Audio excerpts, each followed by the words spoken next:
it's nice amongst the various questions that were asked during this break. One of the students came to me and said something pretty cool actually. That is dangerous, that's walking on the edge, but it's cool to see people ready to face their trials. He's in a couple with a woman. Actually, the guy and the girl are here right now. And they have sexual intercourse together. And he told me they're fulfilled from his point of view at every level. And they also enjoy having sexual relationship with other people than in their couple. And they're both conscious of it. If they're both conscious of it, well, this is pre-enlightenment wisdom. After enlightenment, there's a completely different set of wisdom, which has to do with looking at your desires and understanding higher states of being and vanquishing your animal tensions.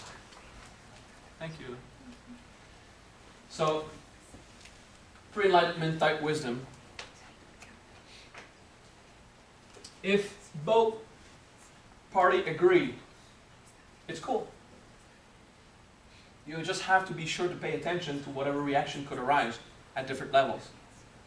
And if they arise, share it with the other, not in blame, in this is what I experienced. I'll go resolve it, but I want you to know.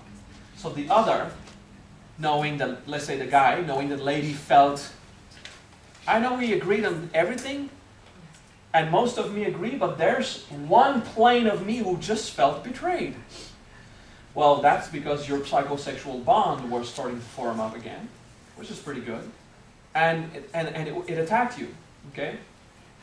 Now, both people must agree, and whoever they go and play with must be also, should be conscious and understand, so that no attachment will be made. The result will be, at some point, there will be attachment. It will happen that someone will suffer in the process, because one person will attach, either to the lady or to the guy, because we're human and we don't all master our states. I'm not telling you not to do it.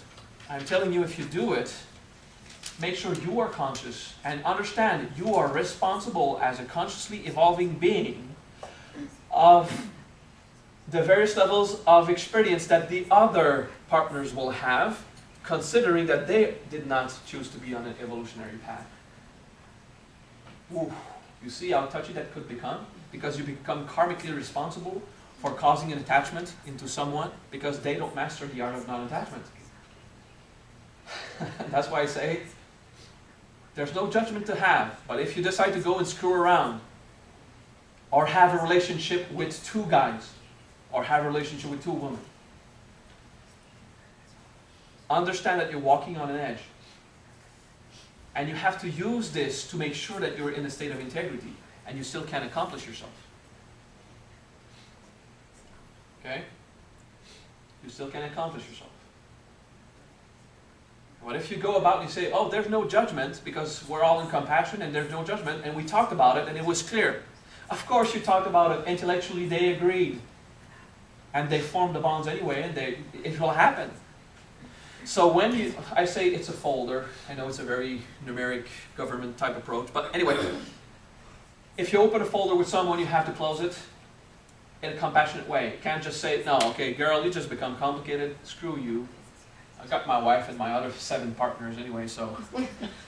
He was allowed to 8, he just dropped one. If you open a folder, you need to at least do your best to communicate with the people involved and say, are you okay with that? You understand? What we agreed a few months ago, do you still feel okay with that? Because I still feel okay with that. I just want to make sure that you're still that way. Because if you think that if you start, girl or boy, to dream that I might eventually just leave my lover and stay just with you, I just want you to tell me honestly, and I will stop having a relationship with you. Because there's no way I'm leaving that specific person. You know, you understand this kind of thing, this kind of stuff? Just be clear. I told you, it's walking on a thin edge. And it's very anti-Catholic behavior. And your soul won't go to hell for that. But you will be producing more karma. You know, all this sexuality thing about how the church handles sexuality. Jesus in his time could not teach about this. It was completely unacceptable. But look at his behavior. A whore is coming by, she's going to be punished. He says, no, don't punish the whore. Okay? He acknowledged that she had done nothing wrong. And then there's the adultery woman. And he prevents people from throwing rocks at her to kill her. Because he said, she did not do anything wrong. If you think in context, this girl actually just had sex with the man she was in love with. She was an adultery because she was having sex with another man than the one she was sold to in a business transaction. So who's right and who's wrong about this kind of adultery if the girl had been sold in exchange for camels or something, and then she falls in love with someone? What about the free will? What about her will to have a love experience at various levels with the person she wanted? Okay, so you see, there's always a context for any type of system of belief. But Jesus said she did nothing wrong having sex with someone else than the one she's supposed to. You understand? So this is a very, very big issue with humans, because we all handle sexuality according to our cultural system of belief. And it's different from one culture to another. If it was the truth, the absolute universal truth, we would behave exactly in the same way. Everyone would be absolutely free to do exactly the same way, and every mammal of every type of species and races would also be acting in the same way. Okay? So, almost every mammal on Earth in creation don't have an exclusivity agreement regarding sexuality. They just go about and do it. A few mammal species do. Like some types of whales, some types of birds, okay? Like the giant crane would find a single mate, and if one of the mate dies, they would stay widow or celibate, until the end. As opposed to other types of smaller cranes who would just go and screw around with whoever, okay? Same thing with penguins, okay? Some races of penguins, but not all of them. So you see, this kind of thing is always subject to the culture. And for animals, there's no culture in animals. It's about their environment. Okay? It's about their conditioning at their level in nature. So there's nothing right or wrong about that. It's just that since one person just addressed the issue during the break, I wanted to talk about it and tell you one day you will want to stop obeying all your impulses. At one point, now you're at the point of enjoyment. You're in the realm of enjoying everything. It's okay.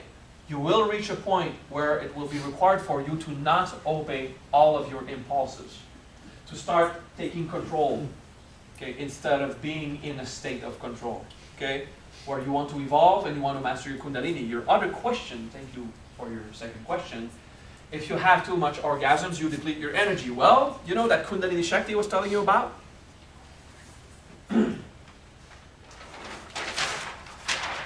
Let's talk about sex, baby. Let's talk about electricity in the body. Electricity in the body, actually there's life force, which is not only electricity. Only the people who understand everything to be mechanical say it's electricity. And then we say, oh, it's some kind of electricity that is biologic. We call it bioelectricity, okay? And in science, you will zoom into the cells and see the ATP molecules transacting energy currencies in the body. The currency, the money of the body is ATP, acid, 3-phosphate, yeah? I didn't say phosphate, yeah? And you got electrons flowing in the body, and sometimes they're not even electrons. They would call it just an energy potential, because it's not one ATP, it's just masses of fluids filled with ATPs that just go around. Okay, so that's one perspective, okay? Let's say we have energy. We don't want to limit it to electricity. There's energy, okay? in the whole of the body, we have a permanent battery and a temporary battery. Okay? We have a rechargeable battery and one that will deplete, okay, at the end of our life.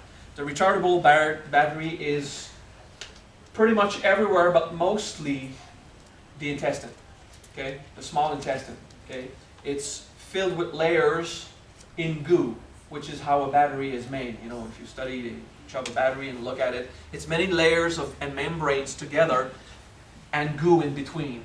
And this is where the food goes, the digestion, but there's also the energy in the food that goes into our battery. This is why also the quality of our food gives us energy to the temporary battery. Okay?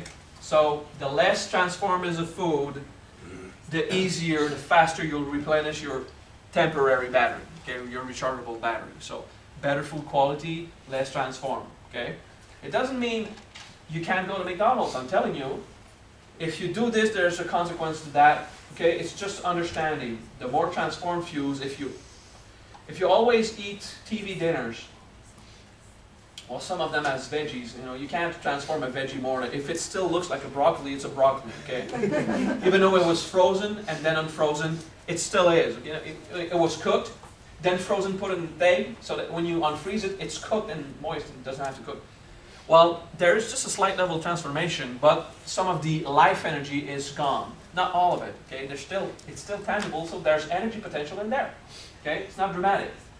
But if you take bread, you have dramatically transformed the grain into flour, but still bread is filled with carbs. It'll give a lot of physical energy available for your ATPs, but how about the life energy?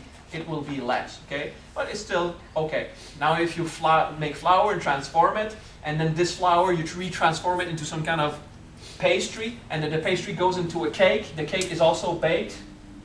Now you got many levels of transformation, of baking, of freezing, of mixing, and the more it goes through processes of transformation, the more food is depleted from the vital energy that came from the earth when it was grown. Okay? Now, it's very hard to transform meat 7 times. Okay, it grows from the earth. You know, in a cow tree. It goes from the, it is raised, let's say, in an area. It feeds on directly what comes out of the earth. Most of the time, not always. There's a bit of transformation in that food. So that's one level of transformation of what came out of the earth. Okay? And there is less life energy in meat because it was used by the living being itself. Even when it was killed, it died. So part of that energy just flew away. Okay? Fibers of very tight biological fibers in veggies will have a better ability to sustain life than the bigger gross fibers of muscle. Okay? So, temporary battery is your small intestine. Food has an effect, okay? And what you drink also. The most important batteries are the kidneys, okay?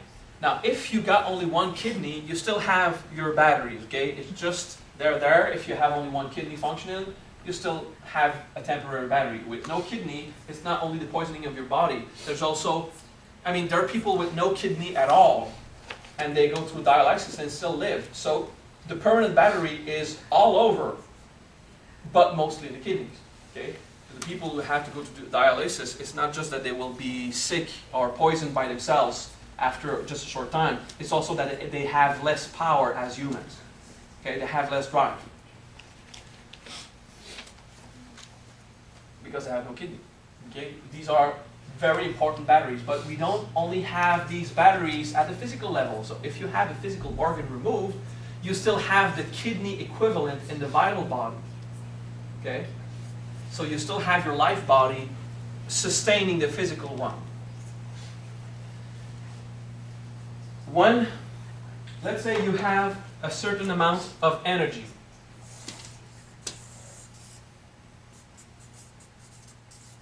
In your temporary battery. And in your permanent battery,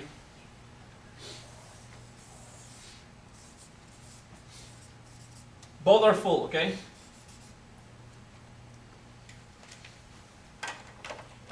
So we start healthy, young, and not abusive of sexuality, drugs, and bad food, we're full.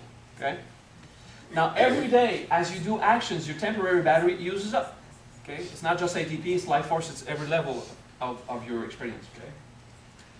Once you have used up the energy of your temporary battery, before you reach complete emptiness, you have a system here that taps,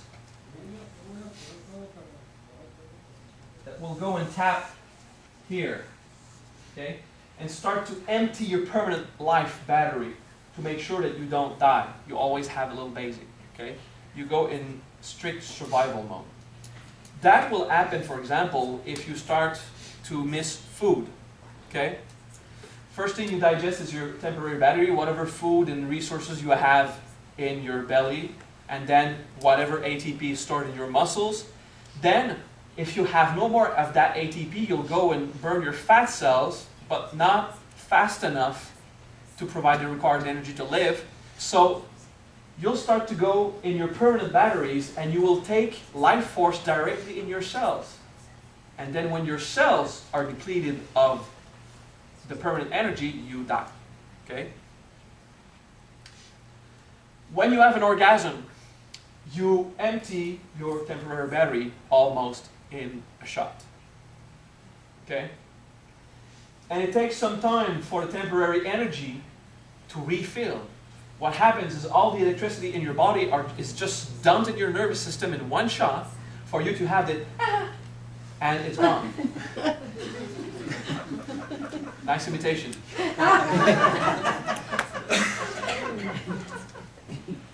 I don't believe I ever made that noise. But who would know? If your temporary battery is lower, you have an orgasm and you go in there. Okay? You're okay. You're not hindering your life. Okay?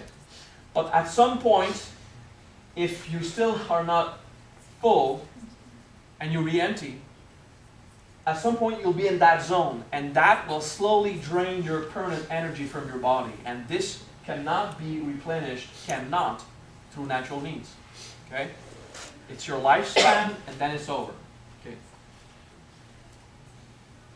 We can talk a lot also in the second seminar of immortality about the telomeres and the methods that the cell uses to keep living and all the stuff, but I just want to talk about the energy system, okay?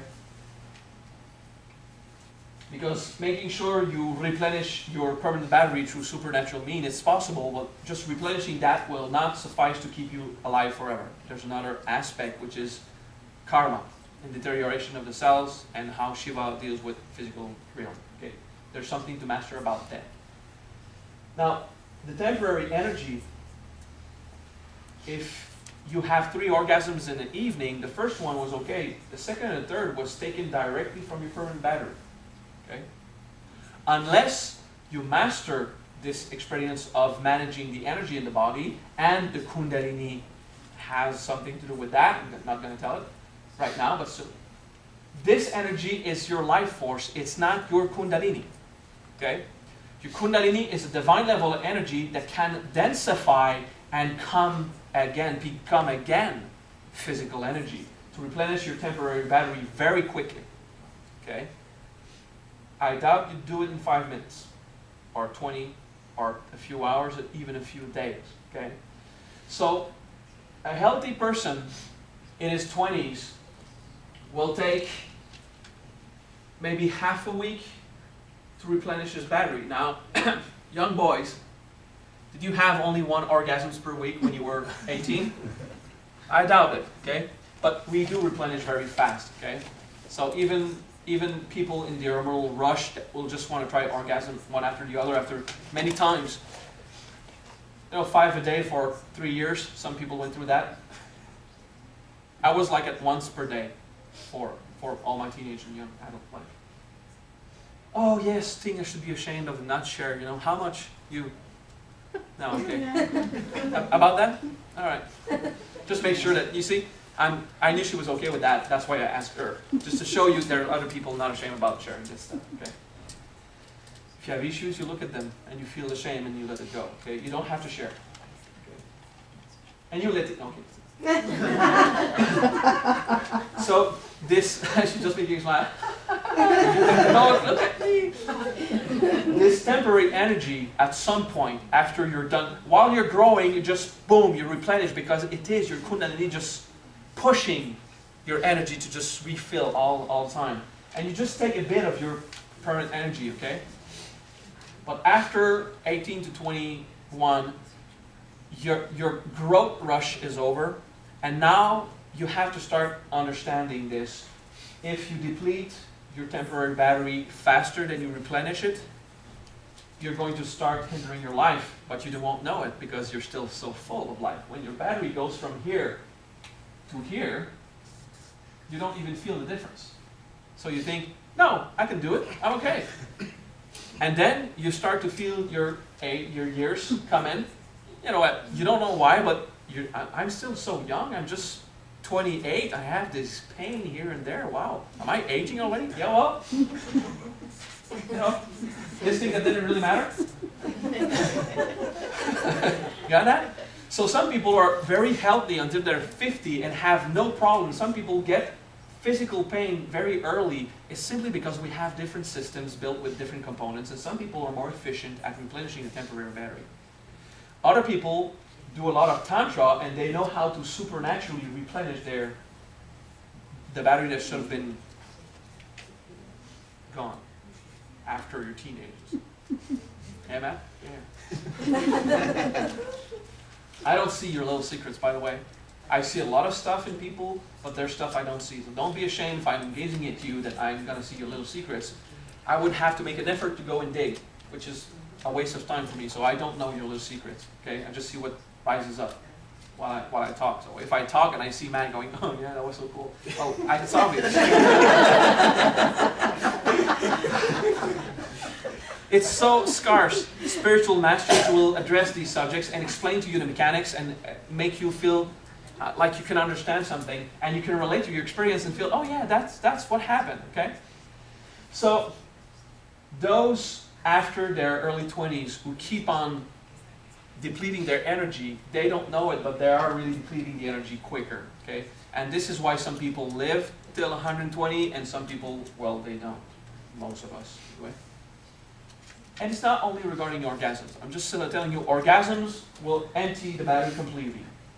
Because of a certain level of mastery, for me, an orgasm will deplete a third, sometimes half. And I tend to not play in these grounds, and then I will take a few days or a week, or sometimes 2 or 3 weeks, sometimes a month, 2 months, before I have an orgasm. Now, you try that, Mike, and see how you feel. Well, it's, you know, there's a point where we learn how to transmute that, and I love to accumulate my energy because I form it into something else. I manage something in order to transform this energy and push it back into this one, okay? It's not a human mental effort. Go. No, don't worry. You can't just wishful thinking. No, I'm gonna hold on. 5 days, no, 5 days, no. It doesn't work. There's a transmutation process. Okay, a reverse of the will. Yeah. Is masturbation an orgasm for masturbation? Is that gonna hurt just as bad as whatever stimulation, whatever electricity dumped in your physical flesh has nothing to do with how it happened. If you have an orgasm, if you have, you know, if you're touched by someone, you feel it in your nerve because you have a nervous stimulation. When you have an orgasm, no one's touching you everywhere.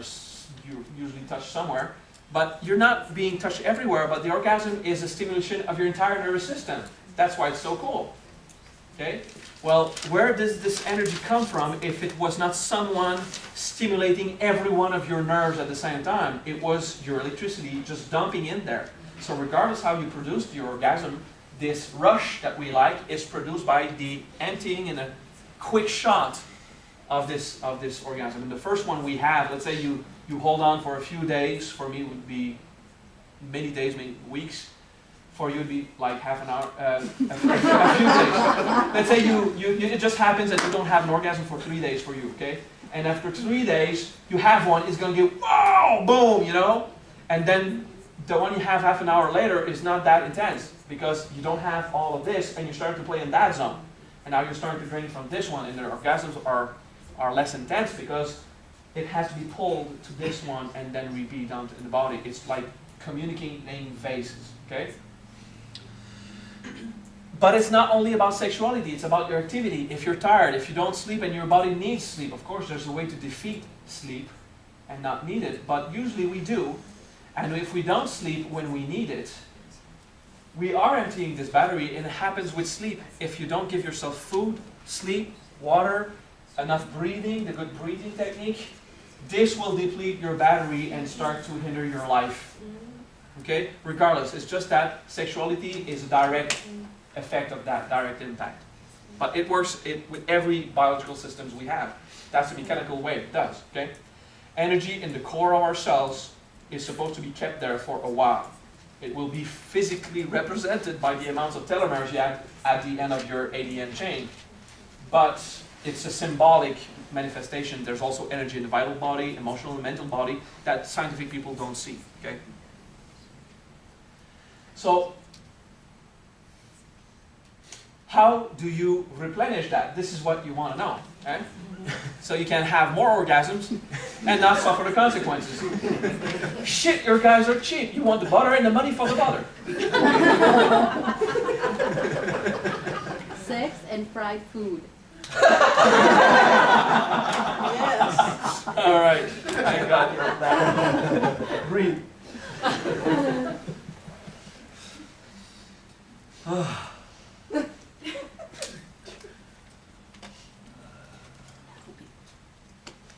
All right. All of you here have done integration. Integration trains you to be able to pay attention to something inside you until it transmutes into a higher state of being. The same way that you would transmute an emotion you call dark, or evil, or negative, into a more refined state of joy, of gratitude and acceptance and humility and enjoyment of life. The same way that you elevate your consciousness that way, you can do it also with your flesh. Okay? Not just the flesh, actually do it with every level. I don't want to turn the pages a few pages away, but you know, all the 10 levels. Now, all the lower level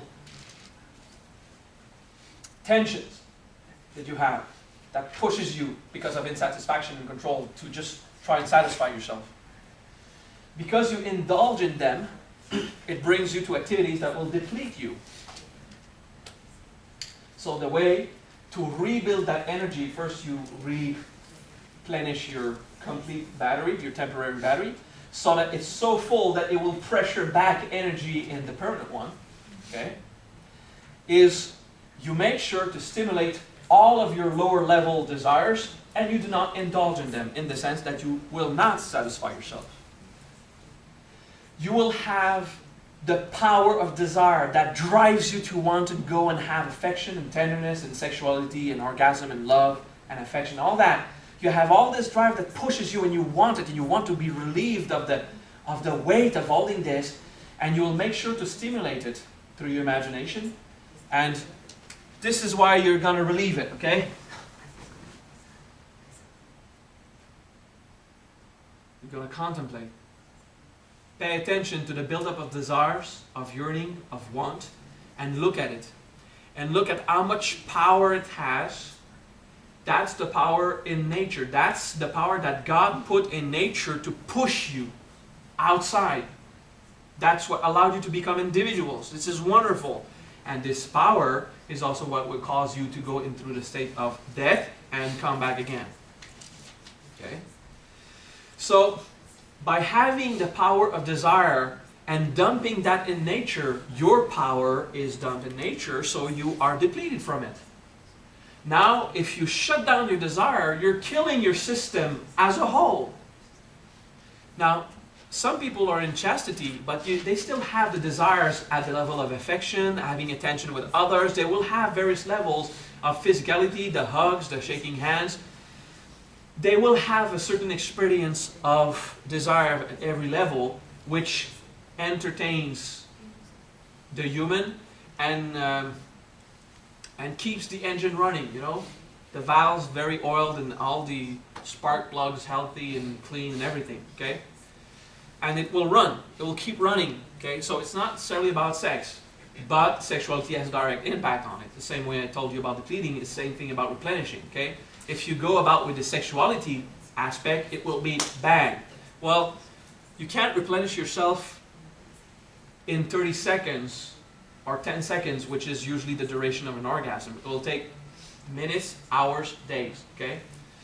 So instead of shutting down your desire system, because that will just kill your ability to produce the energy, and it will make you die faster, by the way. If you shut down your desires, you die faster, because you have no means to replenish your batteries, okay? The blue and the red one, which is permanent and temporary.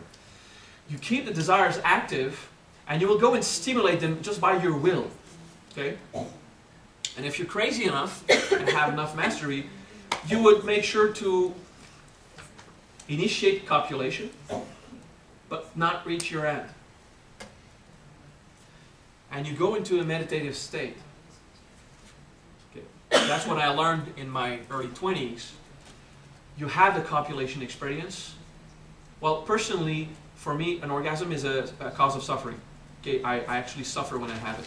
Okay, because the amount of energy that is dumped and the feeling empty and absent of God at the level of flesh for me is more suffering. But it takes a while to get there. So don't worry, you'll love it having orgasms for a great while. Okay. So I still have the experience of desires, but I don't feel the need to have an orgasm anymore.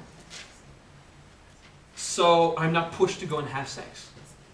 Okay, but it took a while to just look at myself to dissolve this pressure to pull me outside of myself. So for me, sexuality is not a question of orgasm anymore, it's a question of communion.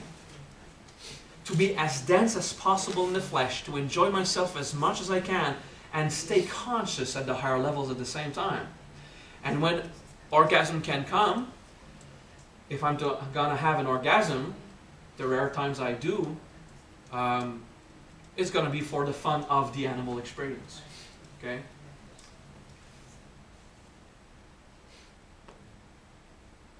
For the last few years, what I've been doing is mostly stay absorbed or stop the copulation. Okay? And that's what you should experience once in a while, not each time, because she's gonna hate you, you know?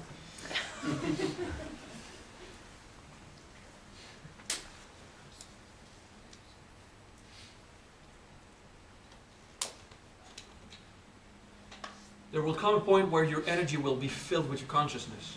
Actually, your energy is always filled with the vibration of your consciousness. So if there is an orgasm, okay, physically the man dumps something in the female, but at the energy level, when a female has an orgasm, there's something that goes into the man, the same way that a man goes into the woman. Okay, there's something interactive. And when there's no one else, it goes in nature. Okay? It's emptied in nature, it's okay. I mean, the plants around you probably enjoy you having the taking off, you know, next, they just go, hallelujah. Because it will just be done in nature. But this energy that is transferred from the higher planes to the lower planes will vibrate with your level of consciousness. So usually it's just, I want to have a physical thing. It will just stimulate the animal flesh body. Okay? When you have a higher consciousness and you stay absorbed in a state of grace and love, even if you would be alone. You know, there was a time, even when I was self-gratifying myself, now I don't even see the point, but there was a time I loved to masturbate, and I was still in a state of bliss and communion with God. It wasn't about getting the orgasm, it was about when I have that orgasm, I want higher levels of consciousness to be pulled down into my natural experience. Okay? And those who don't understand the process will call that sex magic. Oh, you can actually cast a spell with this energy. You'll be investing all that energy in your mindset. So if you copulate, and all along, well, first you initiate desire, you have the romance, the whatever you use to stimulate yourself. When the actual coital phenomena happens and you're stimulating the energy to go densify into your sexual organs, to eventually dump in the body, what you have in mind will be empowered in nature, because it's a creative act. It's the act of procreation. Okay? So even if you're alone, or if you're with someone, whatever you hold, let's say you want to have more abundance, when your physical machine works well and the energy is all there, and you think, okay, if I go 2 to 5 minutes more now, I know I would, you're not just in the going about it, you start the climax. You start the climbing, When you start to reach the climbing of, if it goes on, I'm going to have it, whatever you have in mind will be empowered. And the amount of empowerment has to do with your level of consciousness. So you think about money when you're going to have your orgasm. And you're going to have something about money, more abundance. Now, if you want to heal your grandmother with your cancer, you're going to have problems. Oh yeah, grandma. I had to think about grandma. It's not applicable with everything. Humor is good, is it not? I'm just telling you about the mechanics, okay? So, what happens when there would be interaction in the state of Buddhahood, and there's a physical orgasm? What is transferred to the other person? Okay? Now, please don't come running for me and take a number. Okay, I don't take new clients. Okay. Okay, you have to do it on your own. I'm just going to share with you. After I reach a certain point in my evolution, whoever I had sexuality with, they enlightened between a few days and a week. Okay? Because it just pushed inside them so much of that higher consciousness, and they were stuck with it. Because I dumped it directly inside them. And they were in that absorbed state. And it was very difficult because they couldn't stop being conscious of their suffering. They integrated very quickly, and eventually bang. Okay? And that happened for a few years after my 20s. Then, well, I chose a different life, which led me to not have sex with much people. Including my own wife, which used to complain at that time. And then our relationship evolved and changed. So,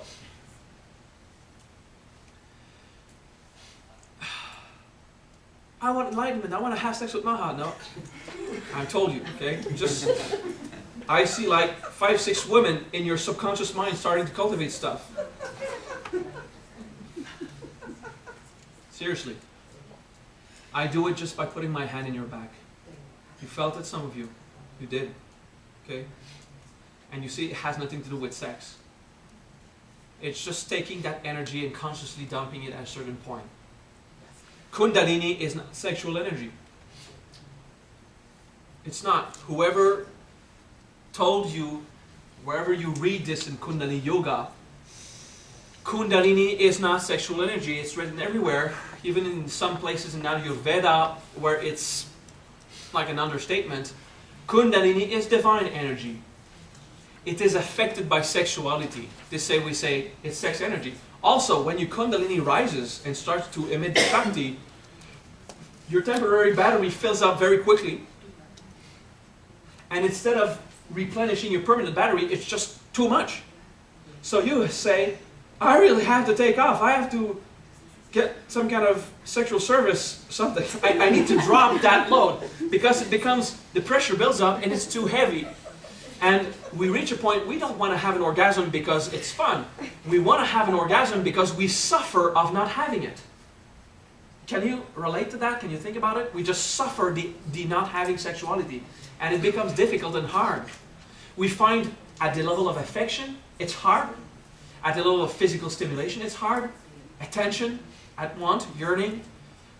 And even at a level of love, there's too much love compacted in an area that is closed off, sealed in separation, in the denial of the love of God. And we need to release that pressure. And it hurts. Okay? So, this is why we were brought to think in yoga that Kundalini energy was sex energy, because when your Kundalini rises, you are replenished supernaturally very quickly. So, I mean, Krishna needed 7 hours to replenish his entire system. So after 7 hours, he could have sex again and still be able to do miracles. Because you need that Kundalini energy and all of your batteries filled for miracles to start happening. Okay, to, you know, the 30-second healing instead of 3 months. Okay, this kind of thing. So I'm at around 12 hours. Okay, it takes me about 12 hours when I'm doing it, the conscious absorb technique, to replenish everything. But if I have an orgasm and for 12 hours I'll just fool around in bed and they play video games, go to movies, eat, and go back and have sex, I have not replenished myself. I'm in the natural process. And in the natural process, at my age, I'm 38 right now, so it would take about, close to 40 is about 2 weeks.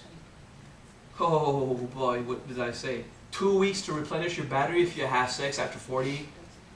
More than once per 2 weeks, you're normal, just enjoy yourselves, it's okay, no problem. It's just that you're taking some of your energy, and like everyone, you'll die between 60 and 120, depending on your system and everything, okay? Usually it takes me 12 hours when I'm conscious to just replenish all my energy.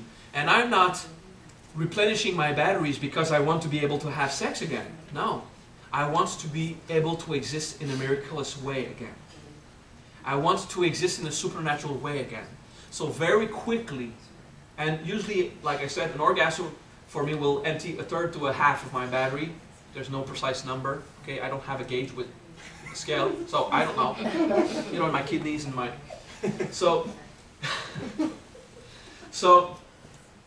what I do is I go back to the state of absorption very quickly after an orgasm to make sure that I will go back into the state of absorption in God, in oneness. When you have an orgasm, you will feel further away from God. It's a natural process. Because if you know how to be conscious of God at the level of your soul, you won't feel God go away. But if you don't know how to feel close to God at the level of soul, you only have your body and your human system to tell you that you feel God, then we pray. You know, yesterday we prayed, we felt God so much, and we felt it at the emotional level. Felt love, felt at the mind filled with this enlightenment and bliss and physically charged. So if we empty the physical or animal level of energy, we don't feel that divine energy anymore. So how do you replenish yourself to feel God again at the animal level, because you can't do it at the level of soul directly? Prayer. Go and pray. And sometimes, once in a while, you won't have an orgasm. Meaning, you don't stop like 5 seconds before. Okay? Because then part of the energy starts to empty anyway. Even if you don't have the rush, it just starts to leak off. Stop way before the climax area. Okay, you just go, and you know, it would be in a minute, in 30 seconds, it would be in like 5 minutes. When you start the climax coming in and the supernatural, oh, it's gonna happen, you relax and you look at it. First, you have issues to resolve. The part of you in your human that will be unsatisfied and unhappy of not dumping it the animal typical way. So resolve that, okay? And after a few integration processes, you'll be happy of being satisfied in your heart, satisfied in your mind and your vital body, and not be satisfied in your physical body that wants the overall nervous stimulation. Okay? You'll stop being insatisfied. You'll just say, I'm so happy, because all of that grew God in me. Now, it's not just limited to sexuality. It's about every type of interaction, even in business and the handshaking of Red's comment. You know, everything in there is about that. But sexuality is a direct effect. Okay? But in your family interactions, Kundalini is not about sex energy. Kundalini is how God is in your experience. Alright?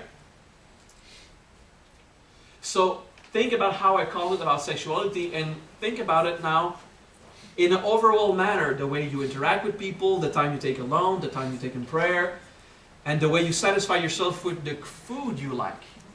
More stimulating food will create suffering at one point in your body, but it's also exciting to eat very well prepared food.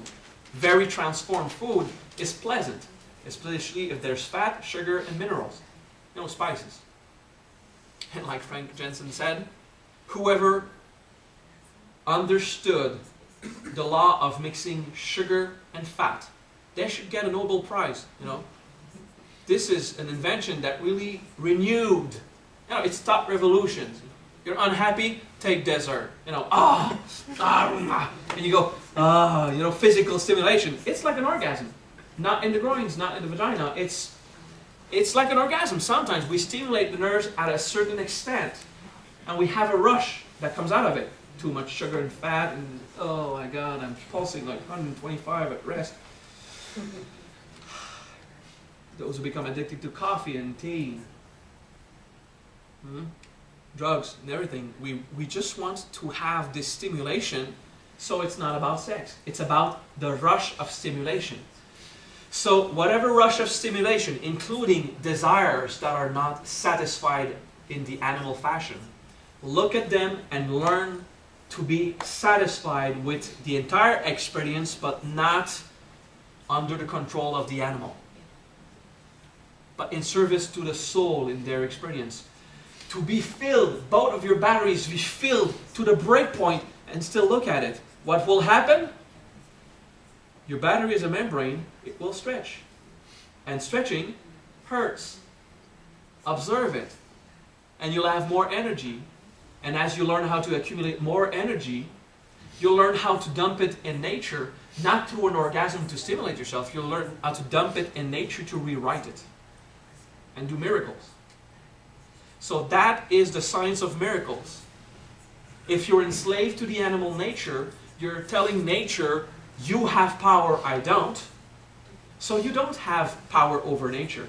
Because each time nature tells you to go get some sweets, some stimulation, some sexuality, you say, yes, you are my boss, you decide, I'm going to have as much sex as I can. Or sugar, or fat, or salt for her, let's say. So if you always obey nature, you're telling nature that it's the boss, that it's stronger than you, then you're a slave of nature. And you obey. So it is hard. Defeat nature by observing it and acting against it.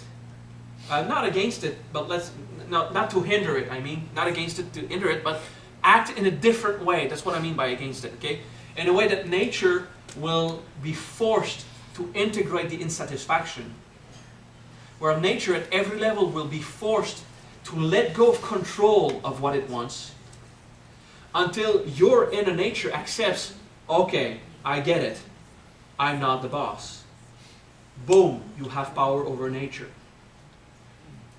And then all you have to do is learn how to accumulate enough supercharge of consciousness, of divine experience of love, energy at every level, and channel it to dump it. That's the miracle class. That's another thing, okay? I'll teach you about Brahma consciousness eventually. Oh, maybe this afternoon. Why not? So everyone will have to go and masturbate and come back after break without the orgasm, so that you have some kind of power to work with. Okay, you see, I won't teach you this afternoon. Because it's not appropriate. Yes, Matt? So, how you're saying, like, the whole stretching thing, like, when guys get sexually aroused and they get kind of close to where they want to orgasm, but, like, they don't, and then it just starts, it feels like you got kicked in the nuts. Yeah. Is that? Yeah. That's like it will physically hurt the groins. I would take one of my female students, when her Kundalini started to rise, she really started to have difficult menstruations, as opposed to that she used never to have pain in that fashion. Not very difficult, sometimes difficult, okay? Because this power is just building up. For females, it will be a difficulty. Now, it's not the explanation for every menstrual cramp and syndrome that you could have. It's one explanation when you're evolving. You used to have a gentle type of experience with menstruation, and then they're hard again. Or they become more difficult just a few times. Look at it and accept it. It stretches. When your fourth Kundalini opens, which is, anyway, I'll talk about that another time. We have different levels of Kundalini, okay? Let's say there's a point where your Kundalini will open up and it will restructure your physical body. And that hurts the bones. That hurts the muscles, the tendons. All inside you are just re-pulled in a new fashion. That's what you're experiencing.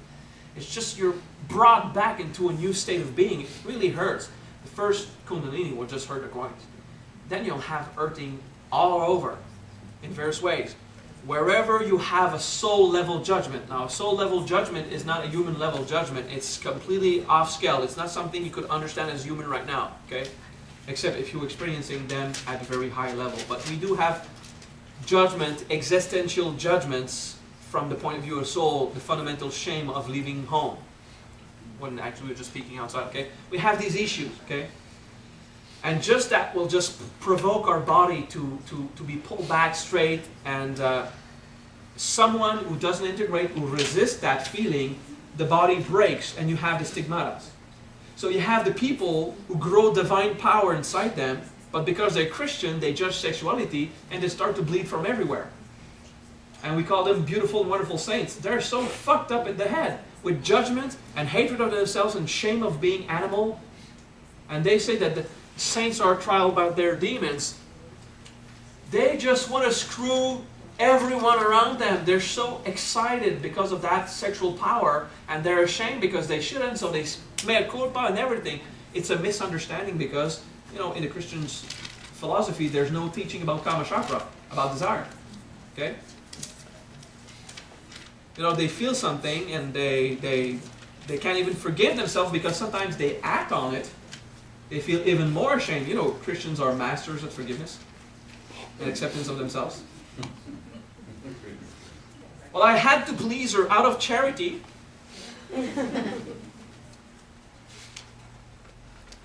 That is wise in the Hindu wisdom to speak about those things. In the Buddhist wisdom, they are pro-asceticism, pro-chastity. And if you have sexuality, it's okay, but you can't enlighten.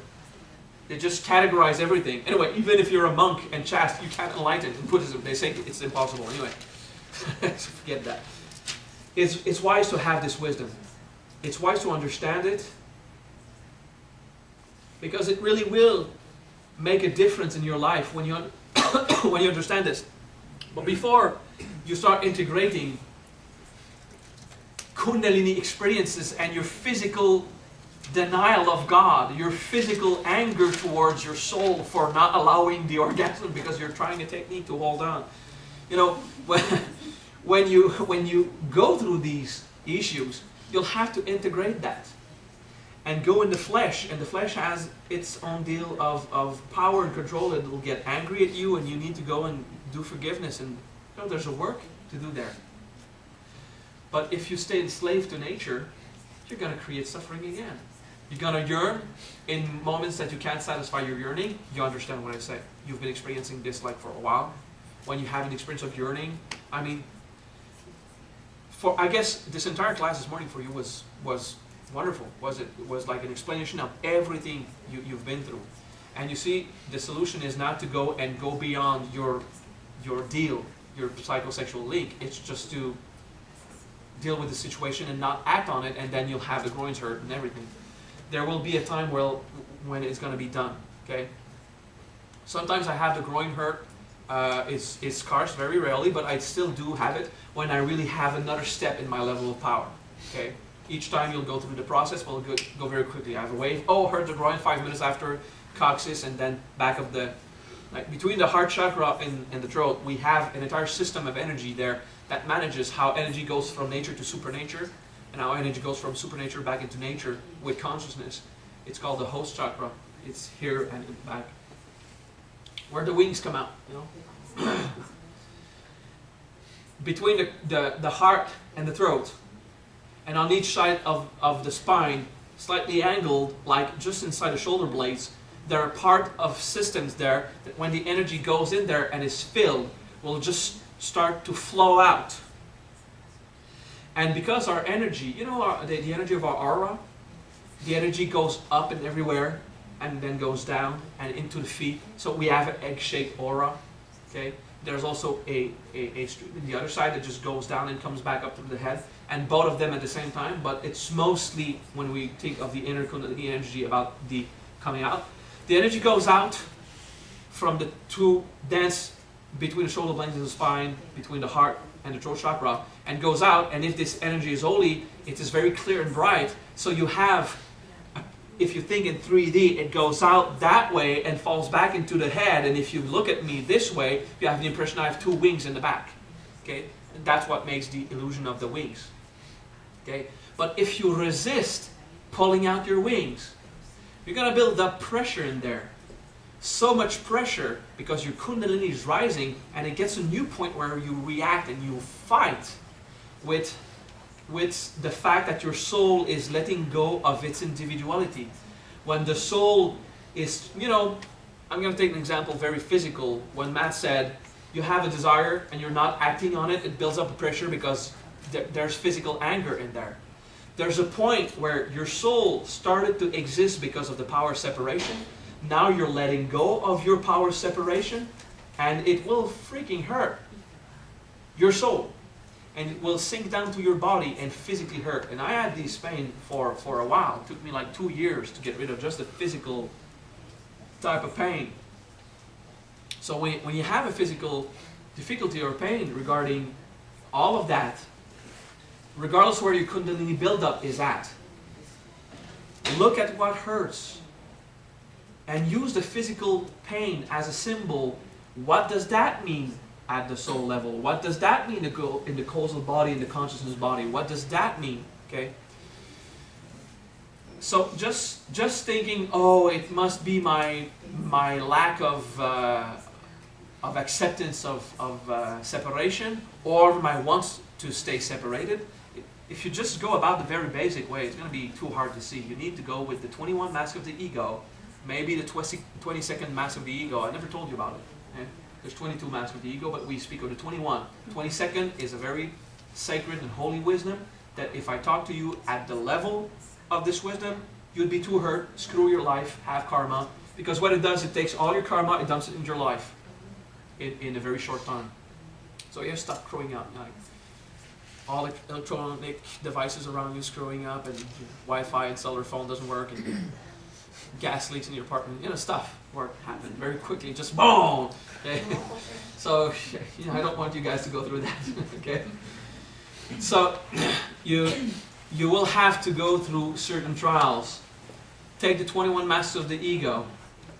Yeah, we're calling a break in 30 seconds, so go ahead. Yeah, go ahead. So, you have challenges at every level. Start by looking at the emotional and mental experience and integrate the basic things. And as you grow and you evolve in that, you'll manage more, okay? And after some point, you will learn to stimulate whatever caused you to obey nature and use that to show nature and prove to yourself that you can master it and observe it. And whatever pain rises, look at it, the insatisfaction, the arrogance, the hatred, the control, and see, this is all the pain I have from controlling everything. And it hurts. And as you integrate that, your energy will start flowing again in that way. From the temporary, transmuted into Amrita, immortality serum, back into your permanent battery. Okay? As a soul, charge yourself with Kundalini Shakti, not just mindful, wishful thinking, not just like, oh, I'm energy, I'm paying attention to the body. Go in the state of being Vishnu and Shiva. Go into the divine power. I am a divine act of God. Inside me, white light. I'm self-contained and pure. That is the power of God, and it is love. And you dump this in the body and really go pull it in a divine state of being and relocalize yourself, accepting that locality that you are, and just fill back your body. Okay? So that's a bit of wisdom that most of you didn't really get at the level I teach it. You're gonna get this sometime, and after watching this video for 5 times, you'll say, "Oh, I finally understood what he meant." Okay? So one thing at a time.